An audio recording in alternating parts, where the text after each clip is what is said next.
back to Two People in a White Box. I'm Caitlin Osteen. And I'm Elise Sandlin. We haven't been recording in over a month, so bear with us if this is choppy, nervous, if we're kind of shaking. It is good to be back. I hope everybody had a good Christmas, New Year's.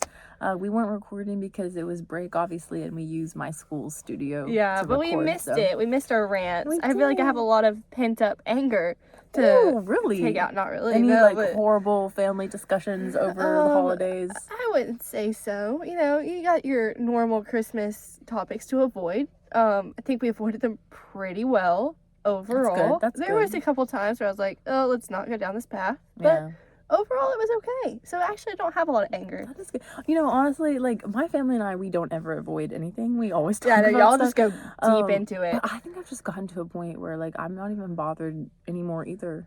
Which is actually weird. It's awesome, though. I'll take it. So weird. Nothing happened. It's so strange. My mom and I were having a conversation. I think she was more bothered to a point that we're still talking about it than even I was. Just get over it. Yeah, it's fine. And she's like, I think she still thinks I'm bothered, and so she's bothered.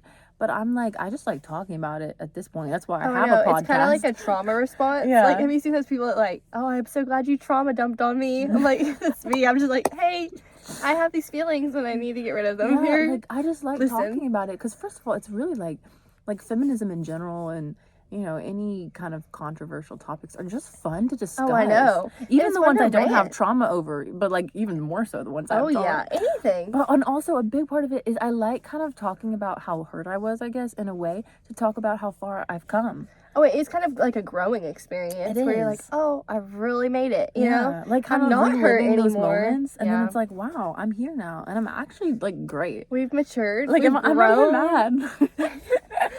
But we need to get mad for the podcast. We do. Well, that's why we're watching a reaction video today. We are. So we can get mad. It shouldn't make us too mad because I think he's on our side, but like, okay, never mind. Might make us mad at society. Yeah. We'll just get like next time we need to react to one that's like bad. Yeah, because then we could be like screaming. We should. In our little podcast studio. I would go down on some sexist son of a, you know. Oh, you not would. Gonna cuss. I would go off on him for sure, or her. You know. Go down on him or go off on him. Oh, off. Okay. No, did I say that? You said I'm gonna go. I would so. Anyway, it's fine. Anyway, so we're gonna react. It's fine. That's just not gonna. We're gonna pretend that didn't happen. Okay. I would go off on someone that if I need to go off on. I like that. All right. But hopefully this video we won't have to go. Yeah, we'll just go off on society. But this guy should be on our side. So you watched it, right? Like. Yeah, but it's been like 2 months. So really, I have no idea what's going to be happening. Yeah. I could be like, whoa, I've never heard this such a point before. Yeah. We don't know. I don't remember it Or I could remember the whole thing and it just... Yeah. Whatever. I remember you sent it to me and I was like at Target, and so I put my little AirPods in and I was like holding close. I work at Target. I was like folding clothes and like listening to it with my little AirPods on. So I don't remember very well. I don't really remember either. We'll just pretend this is a blind reaction to this excited. Video. I'm very excited. Let's go ahead. Should we get to it? Okay. Let's do it. Do you want to introduce our video?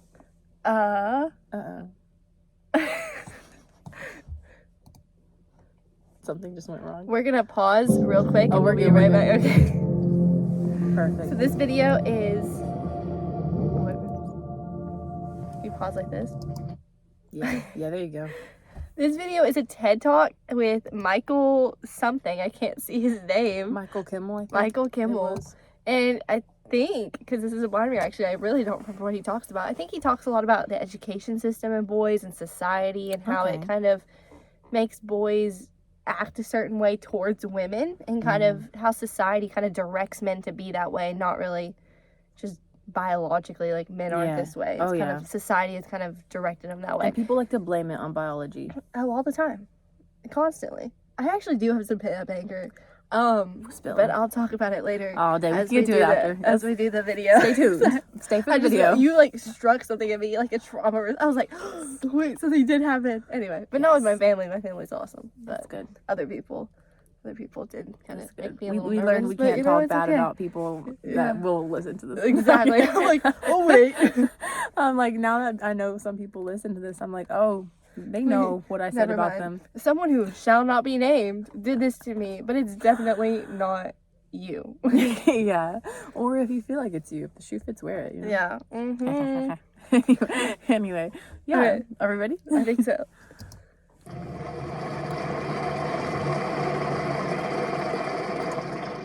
What is happening with our boys?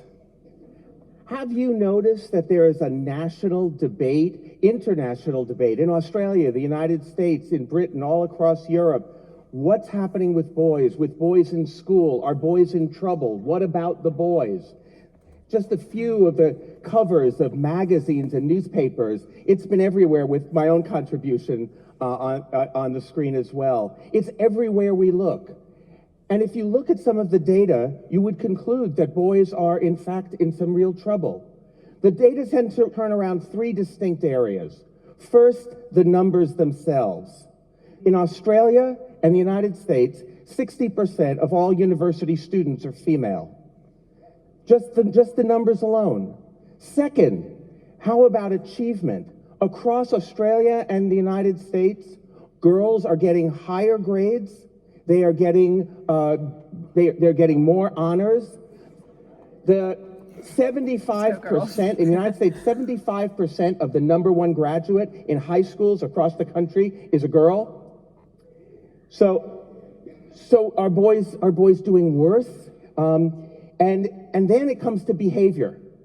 In Australia, boys are 3.5 times more likely to be suspended, 5.5 times more likely to be expelled, 2.5 times more at risk for emotional immaturity, and 2.5 times more likely, you thought it would be higher, and 2.5 times more likely to complete suicide. So those are the three dimensions, and if you were to follow those, you might conclude that there are fewer and fewer boys, they're doing worse and worse, and they're getting far more behavioral problems. So how are we asked to think about this problem? Very frequently we're told, well, one problem could be not enough male teachers. The boys need more male role models, so we have to have more male teachers. Another one... Should we talk about this so far? Yeah. Oh, yeah, we can do that. Yeah, what do you think the problem is? Because I've definitely heard the male teachers thing, like, from my own family, and again, they have the best, because I do think you need representation in, you know, the classroom and stuff too, but I have heard a lot of, like, male teachers, we need more male teachers, we need strong male influences in everywhere you look, or else, you know, women can't teach men past a certain age, or else they're going to be henpecked and weak and all of that, and it's like, I don't think that's what it is. I think that a man can grow up with a woman teacher and be just as strong. Yeah, honestly, some of the best boys I know, they didn't have fathers. They just had a mother in the home. Yeah. And that is like, I know I've heard that statistic a lot where it's like households without fathers, like the children can grow up and really suffer. And I wouldn't, honestly, I really don't know about that because, you know, I've had a strong male and female role model in my house. And most of the people that I've grown up around have had both a male and female role model in their house.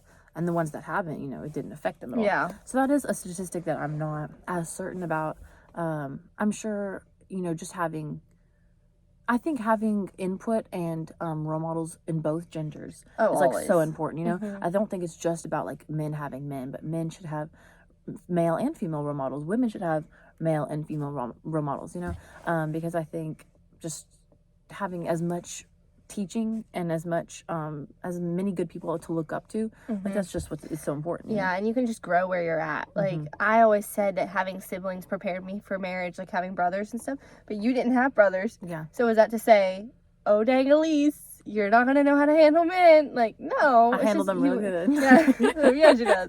You handle them like you grow in your own situation, you know? So it's kind of like that. But I mean, I'm sure he'll address that, but yeah, I'm honestly, because I've just heard so many different things along the lines of what he said. Yeah, like so many different reasons as to why those types of things happen. Yeah, like, so women are we're creating strong women and taking away the power of men, and now men are making like bad emasculating and things like that. Yeah, toxic masculinity and stuff. Yeah, I don't know. It's such a complicated, hard topic for sure. It definitely is. Let's see what he says. Let's do it.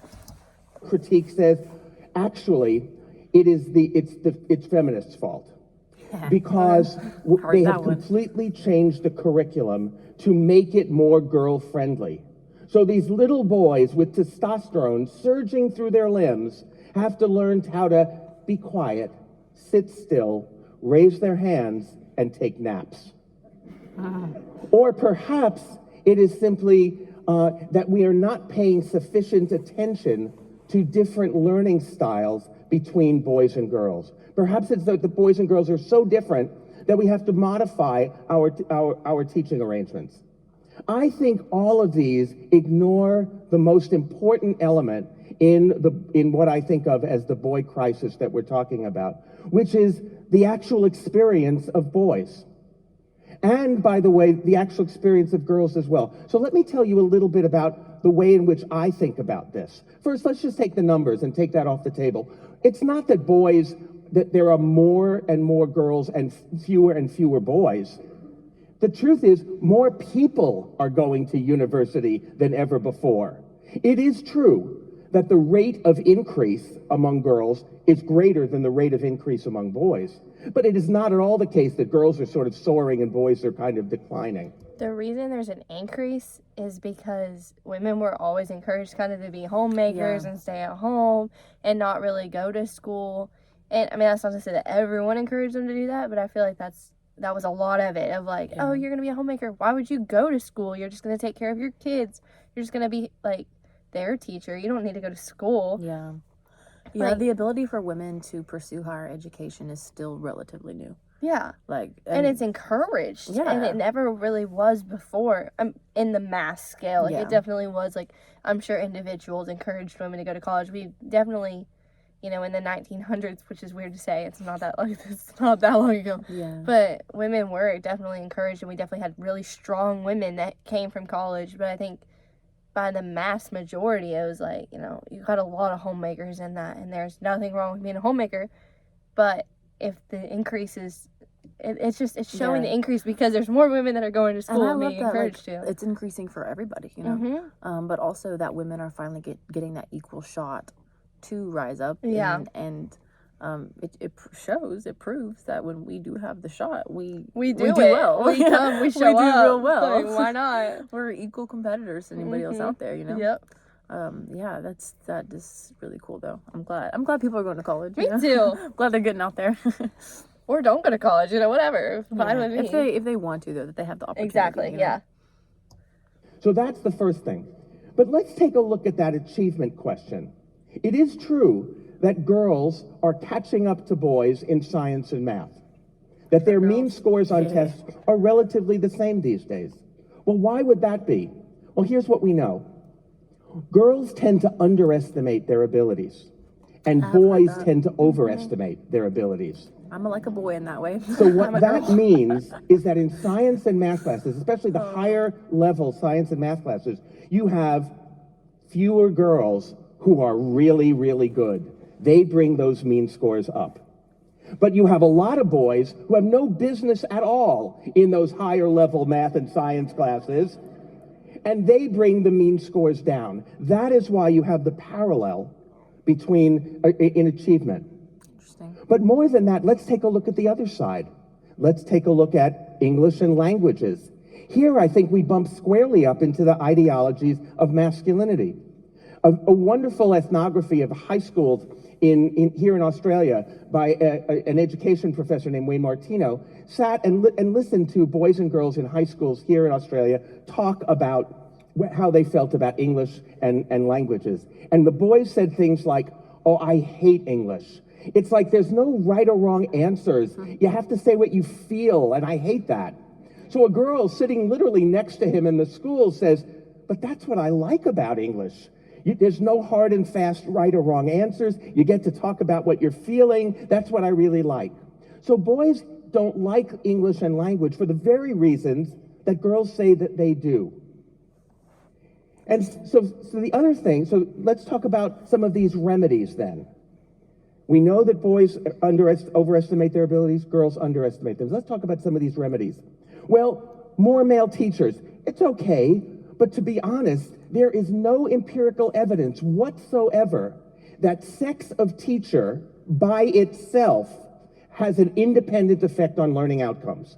Yes, of course, there are plenty of schools that it turns out that what really matters? Student-teacher ratio, resources in the school. Independently, sex of teacher is way down on the list of having a real effect. But let's talk about some of those other reforms. The feminized curriculum, for example. Well, I've addressed that by talking about the ways in which boys and girls estimate their abilities. But then there's this idea that we're not adequately dealing with boys and girls' different learning styles. And there's a movement in the States which actually is somewhat reproducing some of the traditions that you have here in Australia, which is single-sex schools, or even, in our case, single-sex classrooms in public schools. So when students go off to do math and science, they separate the boys and the girls. Now, I want you to think about this, and those of you who are parents, I want you to think about this as well, about your own kids. Here is the kind of remedy that is being offered by this movement to bring our students into single-sex classes. So just read this with me for a moment. This is the National Association for Single-Sex Public Schools, a U.S. organization. Girls and boys differ fundamentally in the learning style they feel most comfortable with. Girls tend to look on the teacher as an ally. Given a little encouragement, they will welcome the teacher's help. A girl-friendly classroom is safe, comfortable, welcoming place. Forget hard plastic chairs. Put in a sofa and some comfortable beanbags. Wow. The teacher should never yell or but... shout at a girl. Avoid confrontation. Avoid the word why. Girls will naturally break up into groups of 3 and 4 to work on problems. Let them. Minimize assignments that require working alone. Now, I hope that every woman in this room is deeply insulted by this. Yeah, that's crazy. We are insulted. I like the couches and beanbags. But I also... I really want couches and beanbags in my chair. I know. Or in my classroom, Why please. can't we have that everywhere? Because boys are ruining it for us. I'm hearing that if we keep boys out of the classroom, we get if we get rid of beanbags. Men, we get couches and beanbags. We get beanbags and couches. But, like, getting rid of, gosh. why are we segregating again? Yeah, Like, this is not... And that was just like a weird description of everything. Oh, I know. Like, Oh, why are gosh. you describing us down to a T of, like, every single human is this exact same way? Girls Girls are this way. and girls that. Don't ask them Oh, why. gosh. They'll be your friend with the teacher. Whereas boys, they need their hard plastic chairs and, That's crazy. Oh, Like, all my best friends at school are boys. I'd be so sad if I we got know. separated. Well, and it creates this environment where you don't know how to deal with a guy. Yeah. Like, you won't know how to Yeah. deal with them. Like, guys can't, learn in girls' way, and girls can't learn in a guy's way, and then you can't even talk to the other sex because, Yeah, you wouldn't even know how to. I don't know, like, the weird thing about me is, like, guys and girls, like, I just want to be friends with, like, everybody. Just want to coexist. Yeah, Like, and not it's that like, big of a I deal. just vibe with, like, male energy a lot. And so Mhm. it's like, even if they weren't men, it's like, those are my friends. Like, I want to be in class with my friends. Yeah. You know what I mean? You don't need to make it so... Yeah. That's so strange. So strange. stereotypical. I want to see what he says about boys. Oh, I know. Oh, yeah, let's see. Hopefully it's offensive, because ours was offensive. Dang. That all the men are pretty insulted too. Okay, that's good. The only way we could possibly learn is if we're in hard plastic, uncomfortable chairs, what I and said. the teachers are yelling at us, constantly saying why, and we can never work cooperatively. That's pretty This is what bad. I think is we're being asked now to teach to stereotypes, not to our children. We know our children are as different as snowflakes. We cannot possibly teach to this kind of stereotype. That's so true. So I think this is the kind of issue, and now I want to talk about what I have found. I've been working with some boys' schools here in Australia, and I've been doing some workshops with them. And here's basically the basic conclusion that I've come to, looking at the way boys approach their education across the United States and in Australia. And this is the key to what I want to tell you today. Boys regard academic disengagement as a sign of their masculinity. Ooh. How little they care about school is a badge of honor among their male friends. Oh, gosh. Say it in another way. Academic engagement is really seen as kind of questionable. And I feel like that's the opposite for girls. Like, at least it was for me. Yeah. Like, if you were not getting good grades, you were, like, looked down upon by, like, at least my friends. You know, like, everyone was like, oh, I got an A, I got a B. Like, girls are very proud of. Oftentimes. And boys really are. Because, like, I remember my mom used to say, like, you need to write books for guys because guys don't like to read. And, like, I mean, I see that, but I feel like it's like, you know, you see girls in the corner reading and it's like, oh, that's so cool. But you see a guy in the corner reading and he's going to be made fun of by his friends. See, I think a man that reads is so hot. No, I'm saying his friends, though, because, like, yeah. See, and that's the cool thing that guys read. got to understand. Like, you know, it's kind of about getting girls at the end of the day, really. You know? Not your guy friends. It's like, girls like smart guys. Your guys' friends will accept you. They like guys that read, yeah. you know what I'm saying? We like educated men. Yeah, that is crazy. It's funny you bring up reading because I've actually been reading a lot. I gotta tell you about all my books later. Oh, yes, please. But I've been like in a book, you know, for the last couple of weeks. I just really got back into it. I've always loved reading, but it kind of takes me a while to like find a series that I really like and get into. But I've been reading, and you know, they are all very much so written for women. Yeah. You know, like they are little soapy rom-coms or whatever, you know, very, very, very cheesy. And, I'm like, I just couldn't see a guy reading this, you know, it's oftentimes when I do read books, I feel like they are pointed more towards women. Yeah, I hope, I'm not for sure if this is the case, but I hope what it is that you're picking up the books that are meant for you, and that there are guy books. But I mean, it could be the case where there's just not as many guy books, and maybe there'd be guys more like video games, maybe. Yeah. Most of my guy friends do. Don't stereotype Elise. And the people I know. There we go. There you go. At least it's like, and the people that I know. Girls like to read, guys like to play video games. End of discussion. And see, I'm more of like I would say I'm a reader, but I'm more of like a TV show movie watcher. Like that's what I would say I am if I had to categorize myself in one area. And a writer, I write my own novels. Check her out. Yeah, well, nothing is really whenever published it's released. Check her out. But look me up one day, and something will be published. But yeah, I do think men kind of put that, like, it's like they see each other as like nerds. Oh yeah, you're smart, such a nerd. You have good grades, you're a nerd. But also I think as you get older, that changes, because he talked about little boys I think that he's worked with.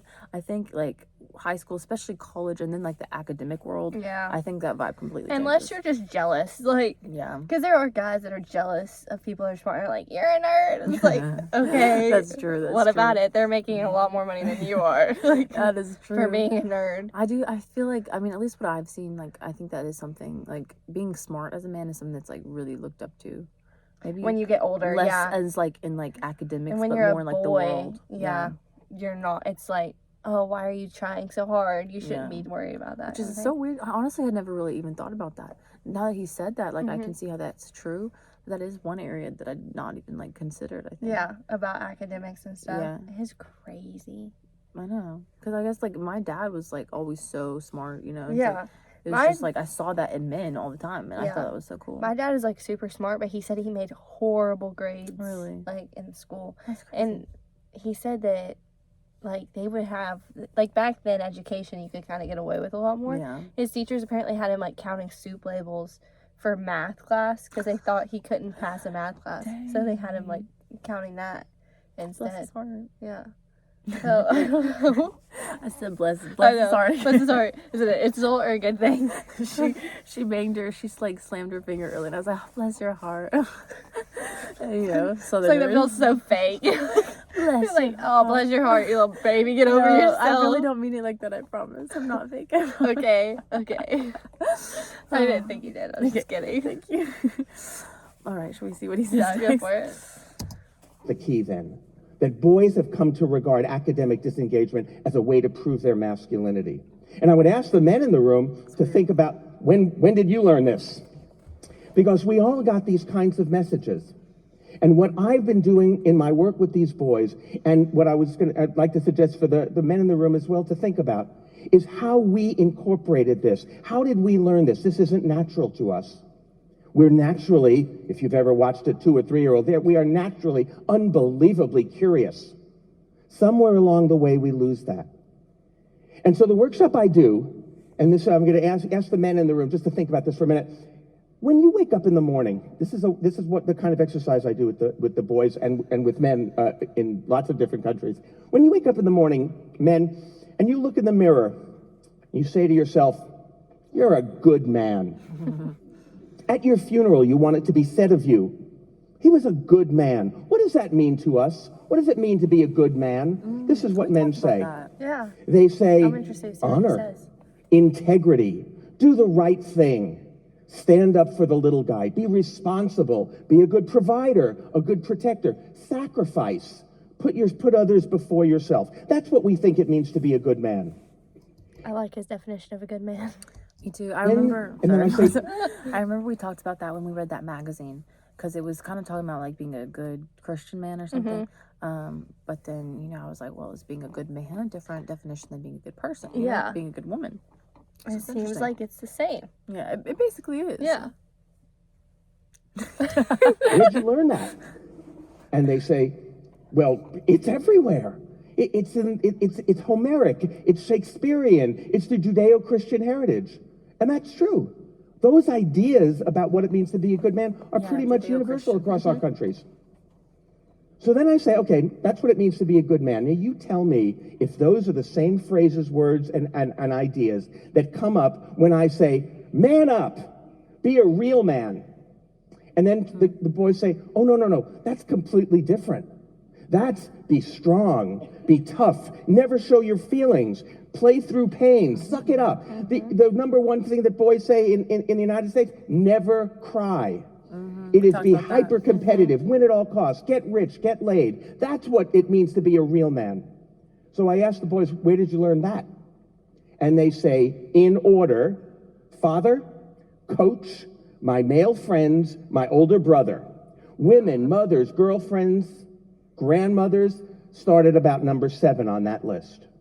We learn what it means to be a real man from other men, from our mates.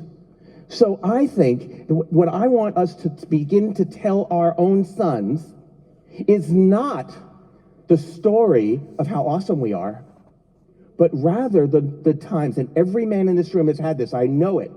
Every man in this room has had the experience at some point in your life when you have been asked to betray your own ethics, your own values of what it means to be a good man in order to prove you were a real man to other guys. We all have that. That's the stories I think we have to tell our own children. I would love to tell my 17-year-old son how awesome I am.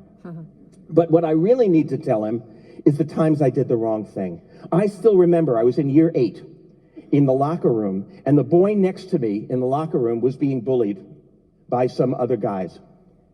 And I knew what to do. I knew what it meant to be a good man. What do you do when the person next to you is being bullied?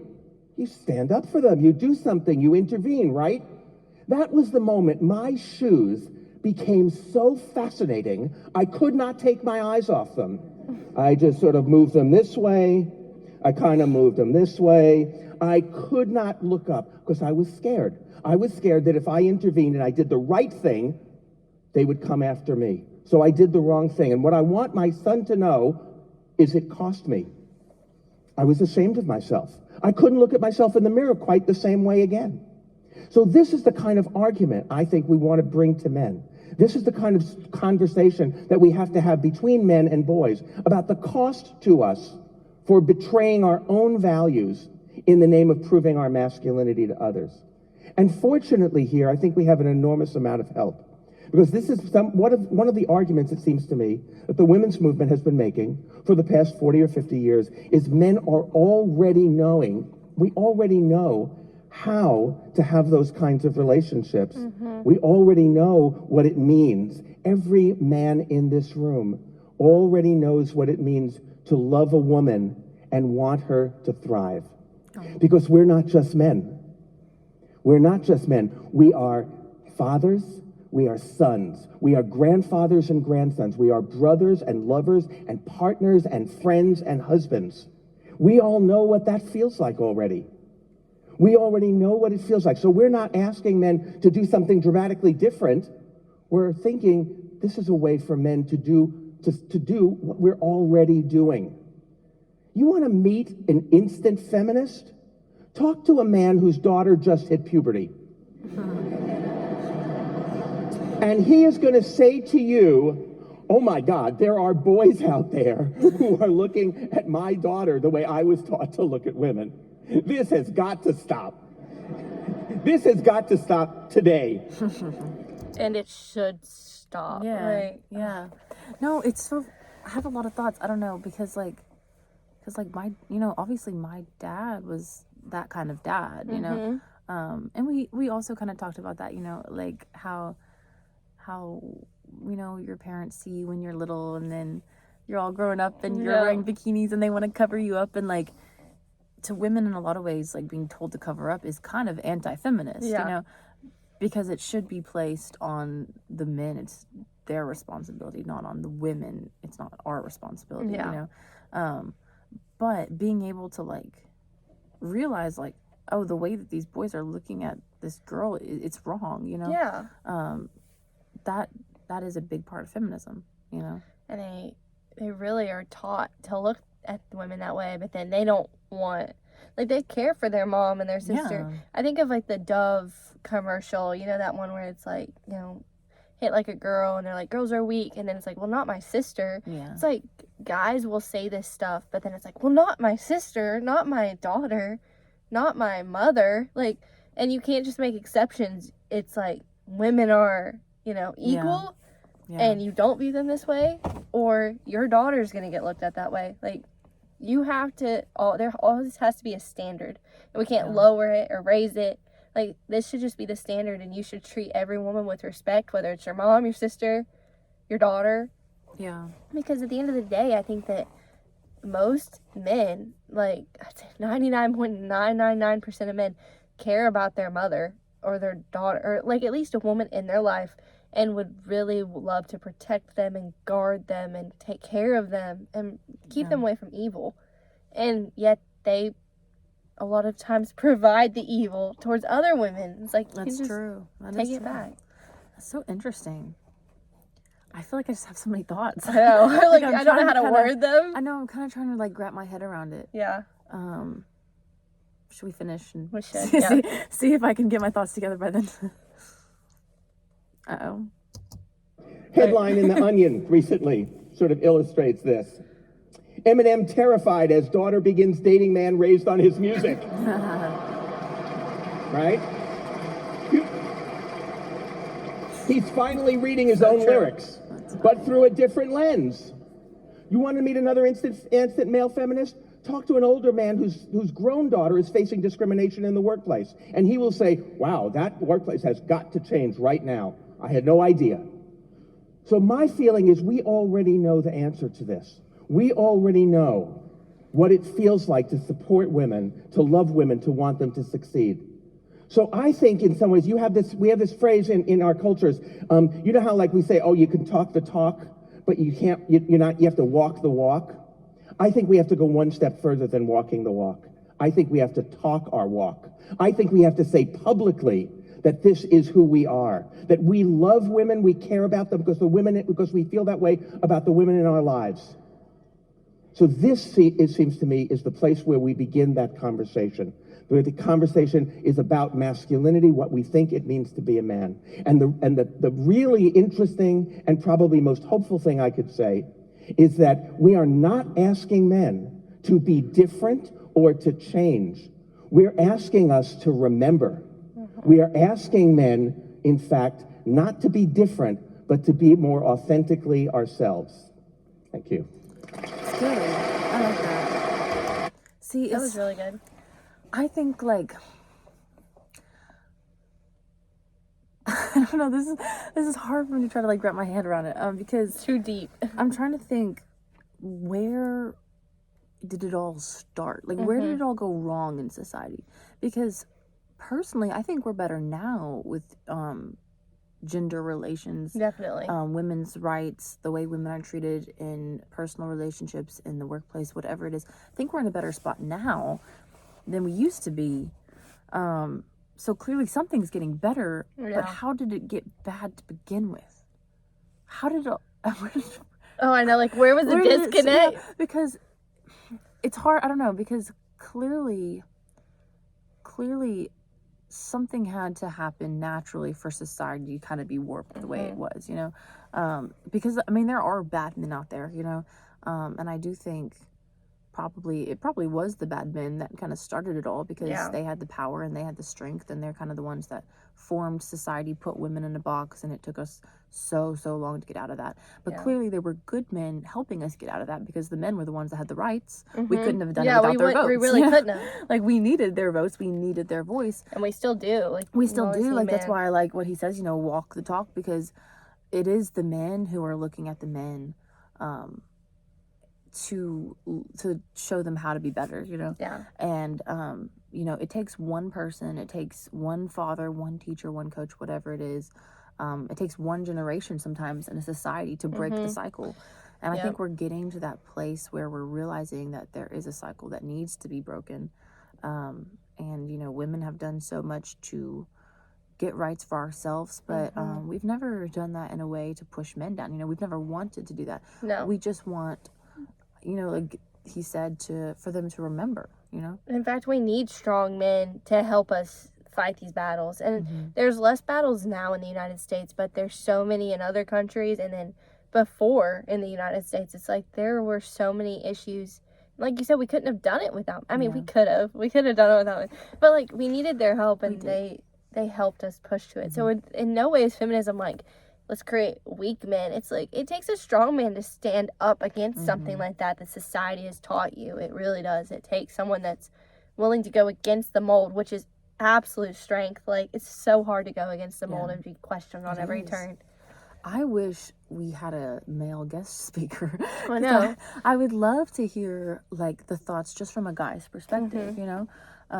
Because, you know, I'm such a big, like, preacher out there that it's like, it's not all men, you know. I liked what he said about not teaching to the stereotypes, because I feel like in a lot of ways growing up as a girl, there were a lot of stereotypes that I was kind of taught to that I just did not relate to at all. And I kind of saw men getting taught to the stestereotypes. Everyone is. Yeah, really and is bad. Stereotypes are just so dangerous, because you can think you have something figured out, and then you can just be completely wrong because you assumed for everybody, and then, you know, those individuals you meet, you're like, oh, that's not how it is at all. What do I do? Like, we're all so individual, and just, you know, putting in men, women in the boxes. The boxes. The white boxes. I love bringing up boxes. The box with no color. This is our box. Our white box. But yeah, I think I am such a big believer that, you know, at the core, every human being has ability for goodness. I do think some people are more prone to it than others. Like, some people just have naturally better hearts. And I've definitely seen that in a lot of men and women. It's like, I feel like the kind of men he's talking about are kind of the men with those naturally good hearts that kind of get lost in society. Because, you know, like the Eminem thing, it's like him naturally caring about his daughter. Like, it's in there. That good heart is in there. That's not how it is for all men, though. Like, not no, all definitely. men There's change. some men that are really bad and really don't care for anyone but themselves. And like, same with women, you know. I just think it's like there's those people that have the good hearts and they never kind of conform to society. They always know who they are. They don't let society tell them who they should be. You know, and those are the really good ones. Men and women should both be that way. I Exactly. think that it's so hard, and it's like the older you get, you realize how much harder it is to fight against society and to be your own person and to not give in. But it's like, if we all just didn't give in and we were just kind and we stuck up for people, all of these problems would be solved. They would. Nothing bad would have ever happened in society if we could have just, like, stuck up for other people, seen people as equal. Like, that would have eliminated everything bad. And I think there are a lot of people that have conformed to society that wouldn't necessarily be bad people if they hadn't, but society kind of warped them, you know? But then I do think there always were those people, like now in the olden days, that always, you know, had good hearts and didn't let society tell them who to be. You know, I'm sure there were husbands that really valued their wives, even though their wives had no right in society. Absolutely. They would never make a decision without her approval or input. I'm sure. And I mean, it's the bad people that usually have the biggest platforms and the loudest mouths. Just like today, you know, it's like you can see so much hate being spewed. Yeah, why is that? And not goodness. Goodness isn't spewed. So I'm sure that there was a lot of really, really amazing fathers, husbands, sons. It's the silent majority. The silent majority is real. It really is. And and like you even see that today in the media, you know, like there's so much propaganda and like bad things being said about race, genders, whatever is going on out there. But then it's like you meet people and you're like, how is this true? Yeah, and why do you have this to believe that, like, that every single person had a horrible marriage before the 21st century. Like, that's really, really sad if that's the case, that every single human, you know, what about all our cute little, have you seen the old photos, like the black and white photos? And it's like, those are so cute. I refuse to think that every single person in that time had a bad marriage. Like, I think that there were men that literally were just like, I would protect this woman with everything in me. I care for her so freaking much. And then there were men that were making these laws that wouldn't let women vote. They're always the bad But I don't think that, it'd be horrible to believe that every single man throughout all of history has just been horrible. I don't think they could be. I was actually having a conversation with one of my friends about this, and we were talking about like kind of like the reason like people are attracted to one another or why we have like connections with people, and he believes in evolution. So he was like, well, you know, it used to be like you'd be attracted to someone because you think that they could provide you the best offspring. Like as the mate, they would continue the bloodline in the best way because of like their looks and or like, you know, for women it was like really good hips, like they could bear children. Like that was just really important as we've evolved through society. I don't believe in evolution, and I do think even in the very, very olden days, you know, as someone who's a Christian who believes that God created the human soul, even in the earliest days, we were still humans. We were still humans that had souls.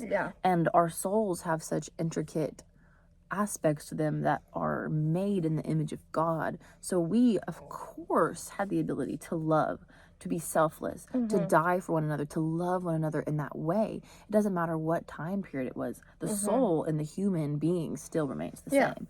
And I know without a shadow of a doubt, you know, there's always been like soulmates. I'm really talking with my hands a lot. It's okay. There's always been like soulmates through all of history. I truly, truly believe that. You know, I think people were attracted to one another because there was a soul connection, you know, like gravity between the planets. Oh, that's beautiful. You know, and like we obviously have that today. I think a lot of things were different back then. Like money was a big thing, class difference, even race. Like there were a lot of other contributing factors, and I completely understand that. But I do think human beings have always had the capacity to be like Christ in the way that we are made in his image, and we can value the things that he values and show that throughout the way we treat people and love one another, you know? Yeah, I agree. There has to have been like that deep love throughout all time. Yeah, and if we, you know, just stick true to that and don't conform to society, as long as you know what is true and what is real, and you stay true to those beliefs and those values, I think that would solve literally all problems. It really would. Between men and women, and whatever women struggle with and men struggle with, whatever human beings struggle with in general, you know, stay true to God and the truth, and treating people the way, you know, the golden rule. Treat people with kindness. Like, it's just so, someone texted me. Anyway, it's just so simple. It's simple on paper. Did we just solve all of the world's problems? I think we just created world peace. I think so. If everyone in the world just listened to this podcast and chose to believe it. It's so simple on paper. I realize it's not that simple in the real world. It really would be, though, if people just loved each other and cared for people. Like, literally, that's it. We're all humans. Jesus said it. Love one another, man. Dude, it's not that deep. It's a sentence. And it could literally solve the world. Like, honestly, love is like a complicated thing, though. That's what's crazy. It is. But I feel like we make it more complicated than it has to be. We do. You know? Can we talk about love for a second? Absolutely. I think every episode we should talk about love. I know I always start talking about love, but like I said, love and feminism, they connect. They're really pretty much the same thing. For real. Like, do you think, when I was having this conversation with 3 of my friends the other day, and I went on a whole rant about it. It was beautiful. But and then they were like, wow, when it was done. So I won the argument. You were silent. Do you think you can like truly love somebody? Like truly love somebody when you're like romantically? Obviously, you know, you can truly love your parents, truly love your friends or whatever, but do you think you can truly be in love with someone when you're like a young kid, you know. Yeah, Even if it absolutely. doesn't work out, you know. Absolutely. Because your loving is deep. People are like, oh, well, like, I didn't know what love was. And it's like, it's because you've been married for 50 years. It's like, your love has grown. Your love grows with you as a human, but you're loving with all that you're capable of giving at that time. Yeah. And yeah, it's going to grow as you know someone longer, because, like, your love naturally does grow. It has to be able to grow. But it's like, you're loving at 5 years old. You're giving that person as much of your heart as you have. Like, no, it's not as deep of a love maybe as someone that's been married for 75, or I don't know if you could be married for 75 years, but technically, 75 years. Yeah. That's a long time to be married. Oh my gosh. Yeah, 75 years would be crazy. Oh. Anyway. You could be married for 75 years. That's my goal. You got married when you were 21? 20. 20? So yeah. She could be married for 75 if I make it to 95, let's go. Cute. Connor and me have to make it tonight. They can do it, y'all. We got it. Be rooting for us. Going for the 75 years. Yeah. Let's go. Crazy. We can do it.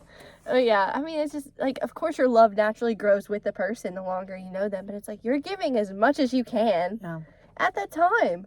Like, stop being so mean. And then people hate on teenage love, you know? They do. They invalidate it. Mm-hmm. And it's like, you're loving someone. Like, why? Also, what's it to you?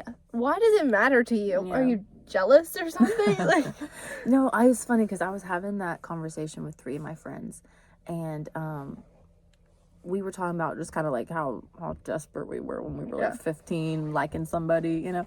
And one of them was like, well, you know, at that age you don't really know what love is. Yeah. And they were all like, yeah, you really don't. And I was like, actually, hold up. Actually, I did. I was like, I loved somebody when I was 15, y'all, and like. And I'm 21 now. It's been 6 years. I've been in 2 long-term relationships, and you know, I'm still growing. I'm still learning so much about the world. And you will continue to. Exactly. And I'm learning so much about what it means to be in a relationship. Like, I did not know what it was to be in a relationship at 15. But I don't think that means I didn't know what love was. You can absolutely love. I said to this when I was arguing with them, I said, I would have died for him, and if that's not love, I don't know what is. It is love. Because genuinely, I do think as you get older, you know, the relationship gets so much deeper. That's what I'm saying, yeah. And so there is a depth of love that comes with the depth of the relationship, because there's a depth that comes when you know somebody. Exactly. And then there's that argument, can you love them if you don't really know them? But I think you can. I mean, because I think that anything.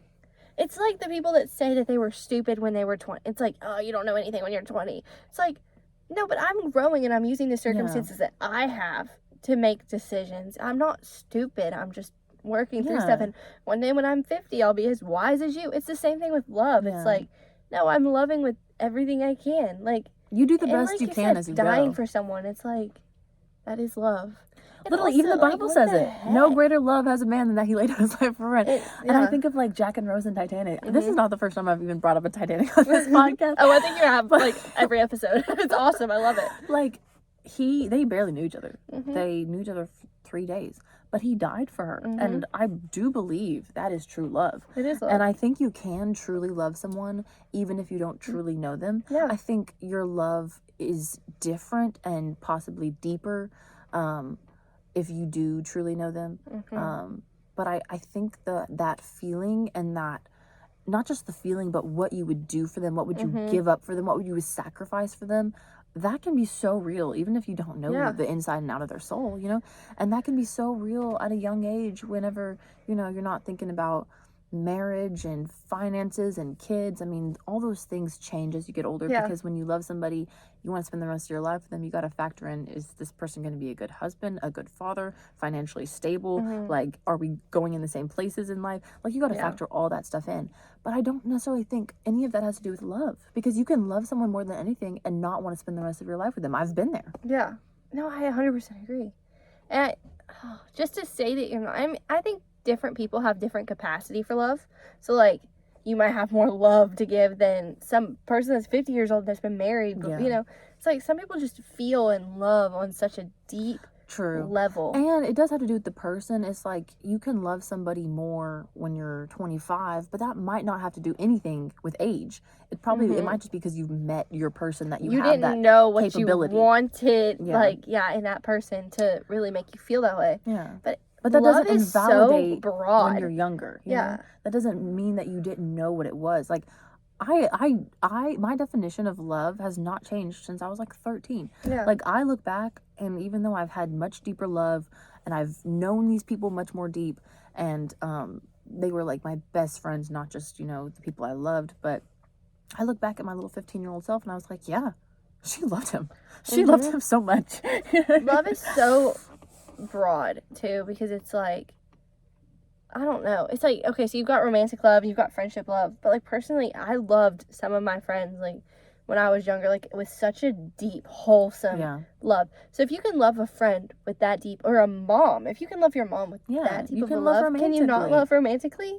Exactly. Like, you can't just, like, if you can love, then you can love in every single way. That doesn't mean that every 16-year-old that dated was in love, but it's like, it's possible that they were. You can't tell them. Why are you telling people what they feel, what their feelings are? No, because I feel like a lot of people, since it is like, being in love is mixed with romance, hormones, being sexual, whatever. I think a lot of people are like, oh, you're infatuated, you got a crush. Like, they kind of invalidate it, and because sometimes it is that way. Sometimes it is 100%. My older sister, she said she dated a guy for a year and a half when she was that age, and she's like, I didn't know what love was. Like, I've heard a lot of people say that. And I was always like, interesting. I wonder if I'll feel that way. But you did. I've never felt that way. Yeah. I knew. I knew I loved him, and it has never changed. My mind has never changed. And who do these people think they are to tell you? Like, I'm sure they're perfect people, whatever. But, like, who do these people think they are to be like, no, Elise, we know how you felt. Yeah. You didn't love him. It's like, thankfully, I don't know if anyone ever said that to me. Yeah. I've heard that more, like, just generally, like, from people, like, when you're younger, you don't know what love is. But thankfully, I don't think anyone actually said that to me. Because it probably would have traumatized me. You would, like, you would bite your head off. You'd be like, how dare you? And the thing is, too, I remember, like, when I was, I'm thinking about my 15-year-old love a lot, because this book I read, one of the characters in it, like, it was the exact same situation as what me and him had. Like, she was 15 and she, like, fell in love, and it was like, he looked the exact same as the guy in the book, and, like, he was, like, homeless, and it was not that my guy was kind of homeless. Like, she met her guy in the Walmart parking lot. No, like, he was my age. He was 16, but he had, like, a rough family life. We don't need to get into it. Anyway, but that was the guy that I loved when I was 15. It's okay that I say book? This. It's called it's called It Ends With Us. Oh, that's the one I recommended to you. Really? Yeah. Did you recommend that to us? Me? I mean, why did I say us? I'm all flustered because I overshared. Because when you said the homeless thing, I was like, that's the one I recommended. It ends with us, and then it starts with us. I just finished that, and she obviously, spoilers, ends up with him. It's fine. It's been out long enough. No, but you remember Atlas, the situation? That was super similar to crazy. I'll just say his name. His name was Austin. No one, literally, he's disappeared. So if he, like, he's never gonna listen to Hey, Austin. Oh my gosh, hey, if you're watching now. He was, like, very much so. Anyone that would be listening to this would not have known who he was, so it's totally fine. It's like a safe space. Sometimes I'm like, did I envision him? I don't know. Like, he wasn't real. Was he real? No, I'm kidding. He was. He was. Plot twist. At least needs therapy. I did. No, if I didn't have the photos that I have with him, I probably would have been like, was it a dream? Can other people see the photos? What do you mean? Like right now? Did they see him too? No. Okay. No, they did. Stop. Don't make fun of me. I'm just kidding. No, other people met him. Like, my parents met him. So, We're good. It's validated. We had it clear. But anyway, if you've read It Ends With Us, the whole situation that she had with Atlas was super, super similar. That is crazy. To the situation that I had. And I was 15 and he was a little bit older. He was like 16. But it was super similar and a super, like, similar relationship. So I've just been, like, thinking about, like, 15-year-old love and how real it was for them. You know what I mean? Like, she loved him deep in that book. It was so real for them, and it gets invalidated so much, but I was like that little 15-year-old girl. It was so real for me, I love that. He should find this. hit me up. Like, just, Austin? Just as, like, old What friends, a full man. circle Like, moment. He just, like, disappeared after we broke up. I think he moved, and then he, like, canceled his phone, didn't have social media. Like, so I just hope he's okay sometimes, you know? Sometimes I When just want to this know, like, blows he's up, doing okay. He'll find it. Please do. I just want to know that he's doing okay. Like, Yeah. that's literally it, you know? So that's my story, and I did not date someone that was homeless. So if y'all are like confused by that, just look up Atlas and Lily. It Ends With Us. It was And y'all should read it, yeah. Yeah, but point is, 15-year-old love is so real. It is real. It depends, but it's real. It depends don't on the person. invalidate people. Chill out, people. Yeah. People need to stop being so opinionated. I know, like... Except for me. I can be opinionated. We can be opinionated. We have a podcast. It's fine. If you have a podcast, you can have an opinion. If not, shut up.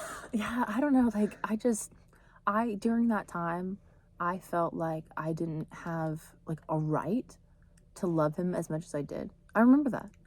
I remember feeling like, you That's don't so know sad. him that well. Like, why do you feel this strongly? Are you crazy? I probably was. You were not. That's But insane. as I've gotten older, you know, I've healed in that area. I remember She's like grown. writing poems about it and stuff, and being like, you know, I was so heartbroken. No one could understand how much I loved you. Like, I hardly understood myself, but now, like, it's a beautiful thing because you're my little secret, and I'll hold you as dearly in my heart as I would have in my arms if you were here, or something like that. That is so deep. Oh, y'all, I'm a mess. Great 6 years later, and I'd be thinking about this because of that darn book. I'm telling you. Stupid book. It's been 6 years. Books can really unlock some stuff. It They unlock did. some memories you didn't know you had. It unlocked a lot. Like, I wasn't even thinking about this before, but it's been 6 years, and I'm just like, wow, I hope he's okay. I hope he's alive. I'm sure he is. I'm sure he's thriving. I believe it. So, yeah. With that being said, we've done a good job, especially for our first little bit back. Look at after us. like We're at an hour. 2 months. We did our video. We talked about love. Yeah. Wow. I think every episode we should end with love because it like kind of helps detox us. You It know, does, like, and I always have something to say about it. You know, I always have and I some was rant kidding to about go the on. podcast thing. Like, of course, everyone gets an opinion. No, she Don't- wasn't kidding. No, Don't cancel me, Liz. I just I always have some rant to go on about love. You know. Every single episode. Let's do it. Yeah, we'll start with feminism and we'll end with love. Yeah, it's a good way to end it. I was talking to my friend about this today. Well, my mind just went blank. Sorry. Oh yeah.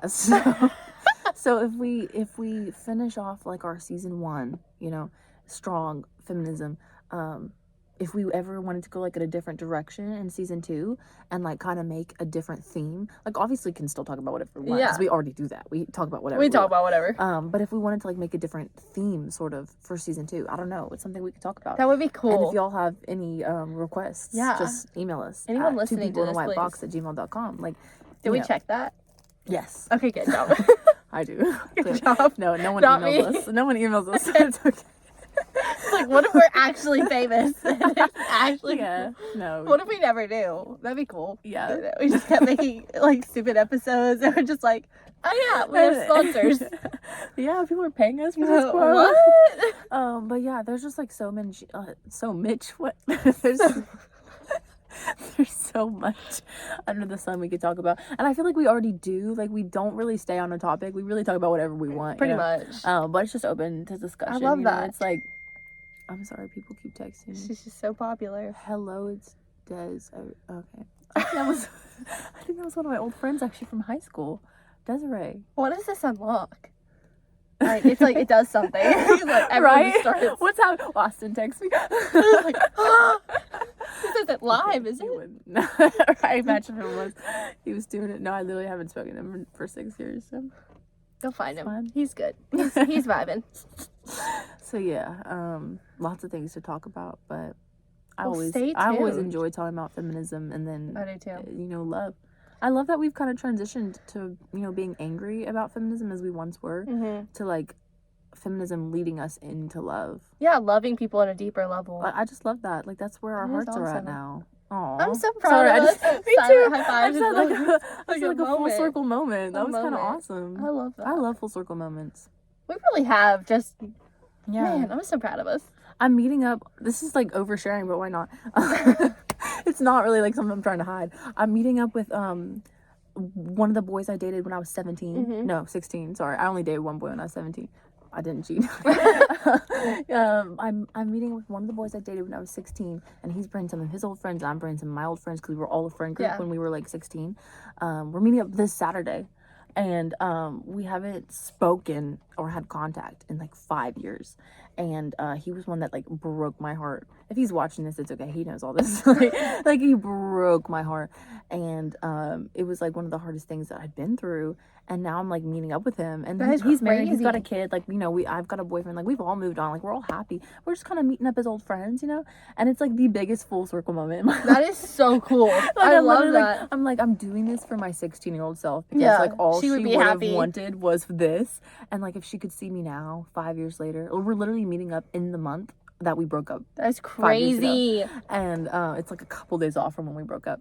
So I'm like, I'm doing this for you. I'm doing this for you, babe. 16-year-old That is so Elise, cool. You know? Because that's gonna be like a full circle moment for I love that. You know, it's like healing your inner You're child. Let me know how it goes. Definitely will. It We'll talk about it healing. next week. Okay, yeah. On our podcast. Next podcast. Stay tuned. You've heard like healing your inner child. You know, like I've had a lot of moments like that recently. Oh, I know. Where it's like she's healing.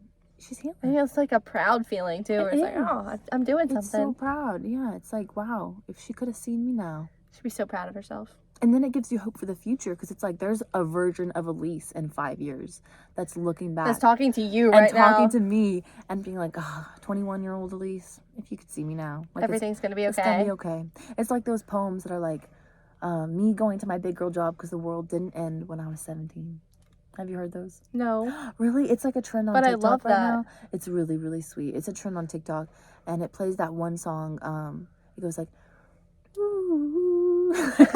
You'd hear it if you heard it. You would recognize it. It goes, ooh. Like, it's really sweet. I'll have to show you one when this podcast is done. But it's like people doing different things. Like for me right now, if I was gonna write it, I'd be like, me getting ready to graduate because the world didn't end when I was 16 or 19 Aww. or 21. Yeah, I've had some rough times. That's crazy. I love that. The world didn't end, you know, like I kept living, and I get to experience things, and myself in 5 years is going to look back and be like, we made it. Yeah, look at us. Look at this moment that we get to experience now because you didn't give up. You know? Get to reap the benefits of your hard work. I'm gonna cry. I needed that. I know. Yeah. So yeah, it's like my version. Like in 5 years, I'll be 26. You know, it's like she's gonna be living in New York City, and she's gonna be famous, or at the beach, something. Yeah, maybe. And she'll be like looking back at little MTSU 21-year-old Elise, and because I didn't give up, she's gonna get there. You know. You go, girl. I love that. It's beautiful. And you're like, that's how it is for everybody. You know, we're doing it for our future selves. We're all just growing, little by little. It's really beautiful. It is. I think we're just like... I think that's all I have to say. Yeah. That was beautiful. And that's all I have to say on that. And that's all I have to say about that. So... Anyway, thanks for joining us. To say? I don't think so. Well, I'm talking to Brashakson now. Thanks for joining us on Two People with the White Box.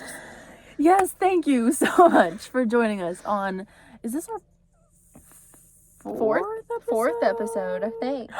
Thanks for joining us on our 4th episode of Two People in a White Box. I am one of your co-hosts, Elise Sandlin. And I'm your other one, Caitlin Osteen. And we'll see ya whenever we upload next. Hopefully next week. And we haven't decided what we're going to talk about then, but it'll probably be another reaction video. Probably to something we disagree with. If this one went well, which we don't know yet. But if it did, that's true. Then we'll do if it another goes well, reaction we'll do another reaction video. Yeah. And I want to do one to one we disagree with. That would be so I want to fun. get angry. Enough of this lovey-dovey stuff. Mad. Let's get angry. Okay, next week we'll react to something that makes us mad. Yeah. Okay. Sounds good. All right. Thanks, guys. Bye. Bye.